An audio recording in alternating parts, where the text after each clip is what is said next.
Other forms of the logistic equation. Again, we've seen that the form y prime equals ry times 1 minus y over L is a common form, and the function doesn't have to be y. It could be x, it could be p, it could be n, p for population, or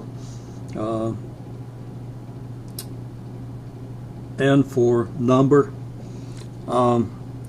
Just a quick search of the web. The first 5 forms that I encountered there. P prime equals RP times 1 minus P over L, which is simply equivalent to this form, and I believe is close to the form given in your text, in one of your texts. As a matter of fact, I think that one would be P prime equals RP times 1 minus P over P sub L, where P sub L is regarded to be the limiting population at the limit. There are many ways to express this kind of relationship, and this looks like the same as this because I think I intended to write this one here. P prime equals P times, that's supposed to be 1 minus P, and I'm cheating by putting a piece of paper in there because I got a little early with my negative sign. This is a case that you would get when you rescale your P variable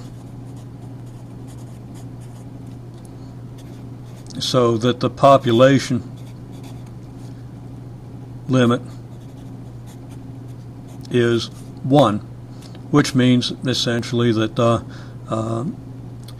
the population limit would be equal to your carrying capacity, so that when you reach your carrying capacity, your population is 1 carrying capacity, so that the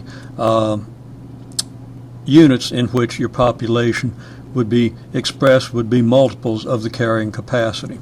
We're not going to get too far into that, but that's a very common and very simple form of the equation. And the variable can then be rescaled to any carrying capacity, any time scale you wish. Another form I've seen is P prime equals RP times 1 minus P over K. Now this is a capital K. It's nothing like the K that I used, which was out here. You see the K here. Another form I've seen is N prime equals R times N times K minus N divided by K. If you divide this through by K, you get 1 minus N over K, which would be pretty much identical to this form, except we're using N instead of P. So my point is that there are a large number of ways of writing the logistic equation. You don't want to be dependent on just one way, and every one of these equations can be easily solved by separating the variables and applying initial conditions.